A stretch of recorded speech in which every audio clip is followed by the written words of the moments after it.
Hello, class 8.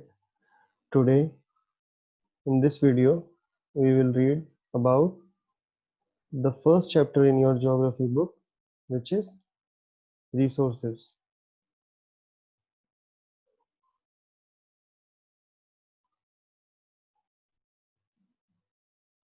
Now, firstly, we have to read what are resources. So, resources can be anything, be it living or non-living thing, which we can use.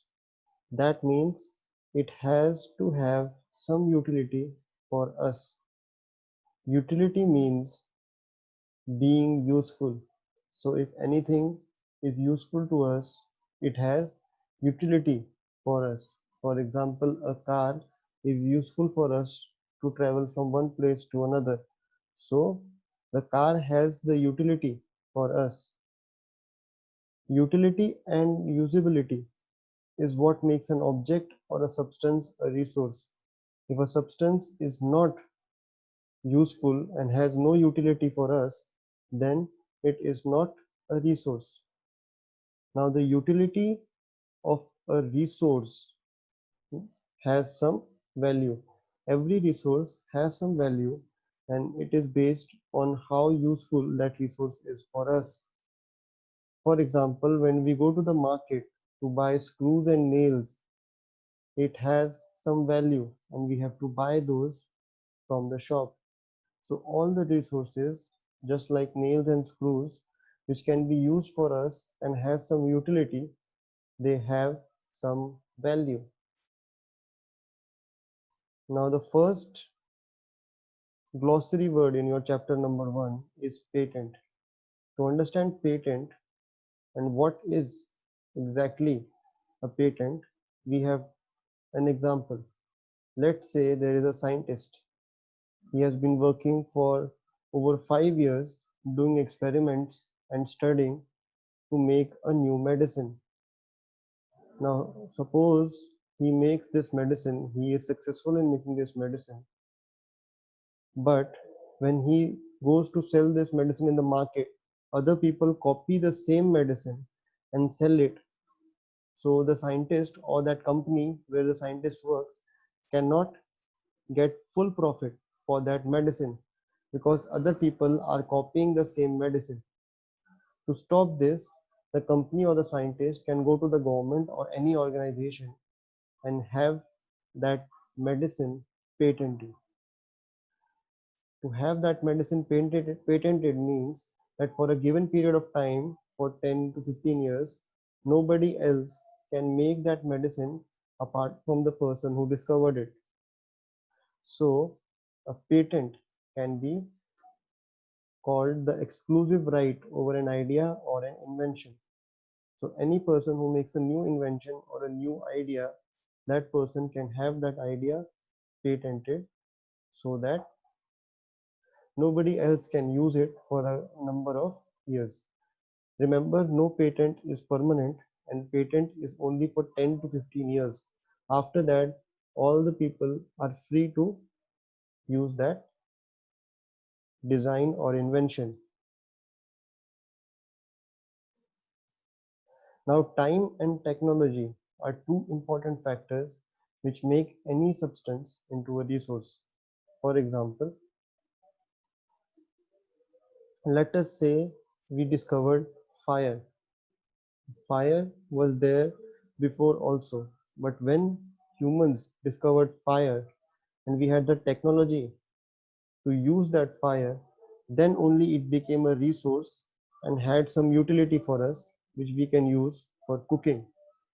So, fire became a resource only when we had the technology to use it for cooking.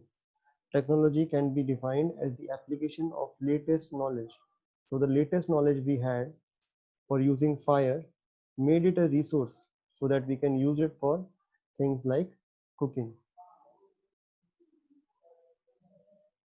Now we come to the next part of the chapter, which are types of resources. The first is natural resources. The second type is human made resources, And the third part are human resources.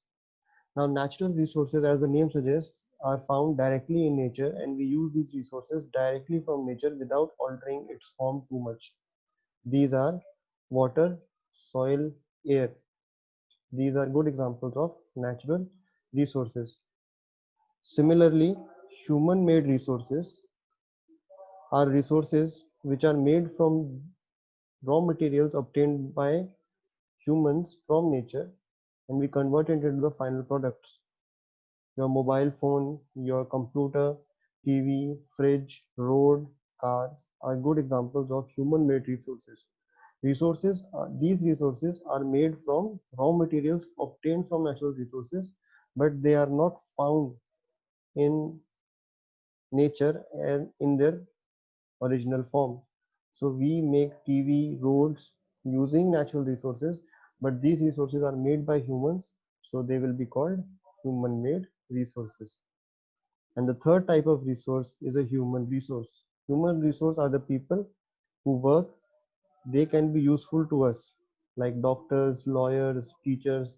These people are human resources. Now, studying in detail, what are natural resources?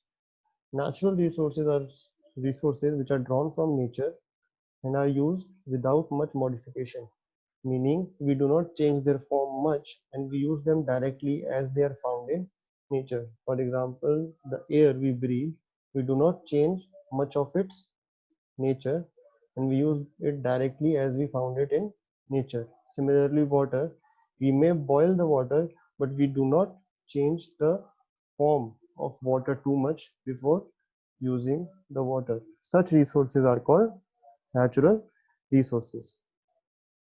Now, natural resources are further classified into two types: renewable resources and non-renewable resources. As the name suggests, renewable resources are resources which get renewed or replenished quickly. For example, air. No matter how much amount of air we use, this air will get renewed or replenished quickly. It will not run out. Similarly, the solar energy that we use, the wind energy which we use, they are renewable resources of energy as they will get renewed very quickly.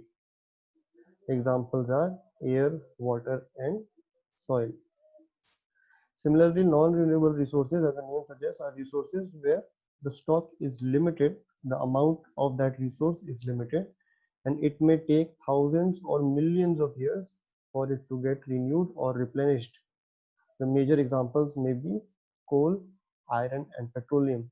Now, the petrol in the earth and the iron in the earth are in limited quantity. So, once we exhaust these, it may take millions of years for them to get replenished. These resources are called non-renewable resources. Now, the next important glossary word which we have is stock. Stock is the amount of resource available for use.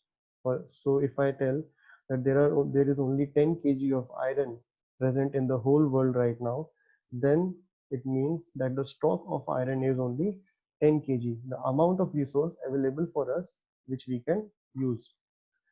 Let us take the example of coal.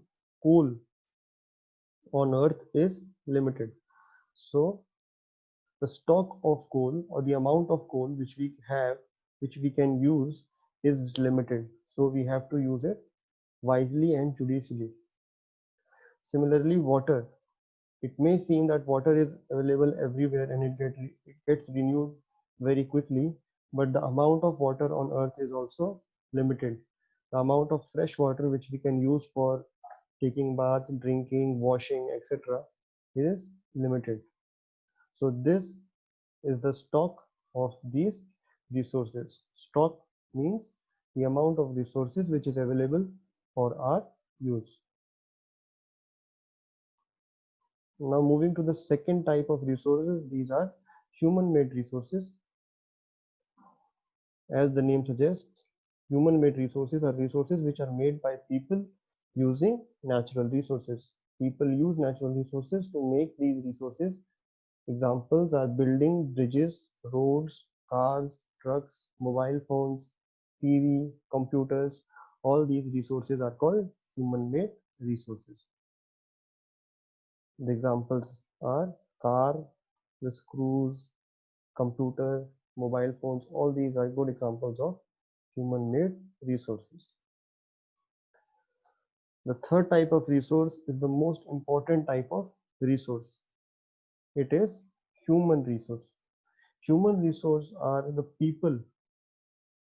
People, uh, people obtain education and they become useful for us. For example, a person who studies and becomes a doctor is very useful for us as he cures our illness. So that person is a human resource. Human resources are the most important kind of resource. They are the most important kind of resource because they are the ones who use other resources. For example, a person who studies and becomes an engineer uses other resources like machinery to create resources like buildings. So the most important resource without which we could not have other resources will be the human resource. So human resources are the most important resources, and education and health help in making people valuable resource. So if you are well educated and you are healthy, then you will become a very valuable resource. Improving the quality of a person's skill is known as human resource development. So for example, if you go on to become a doctor by studying, that is human resource development. So education is a good way for improving the human resource. Now the last topic in our chapter is conserving resources. Conserving resources is the way of using resources in such a manner that we use it wisely and we do not get carried away and exhaust the resources completely. This is resource conservation. The next part, which is a new word, is sustainable development. Now, sustainable development has two parts. It has, firstly, using the resources wisely in the present time so that we can also take care of the future generations. So sustainable development and the definition for sustainable development will have two parts. Firstly, the part of present requirements, and secondly, we should also be able to take care of future generations.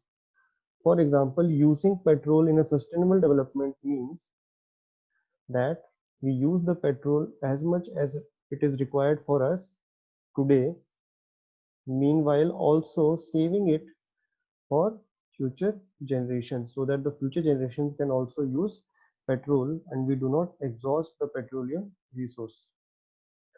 Some principles of sustainable development given in your book are the following. Firstly, respect and care for all forms of life, which includes plants, animals, humans. Secondly, improving the quality of human life because, as you know, human resource is the most important resource. Conserving the earth's vitality and diversity. Conserving the earth's diversity, the diversity in plants, the diversity in animals, we should conserve it. Minimizing the depletion of natural resources so as to not exhaust them and they are available for future generations to use. Change personal attitude and practices towards the environment, which is the most important principle, so that we ourselves can change our attitude and our thought process so that we conserve the environment. Enable communities to take care of their own environment. Enable local communities which take care of their own environment. So this was your chapter number 1, resources. It was a very small chapter. We will move forward in the next video with chapter number 2 of geography. Thank you.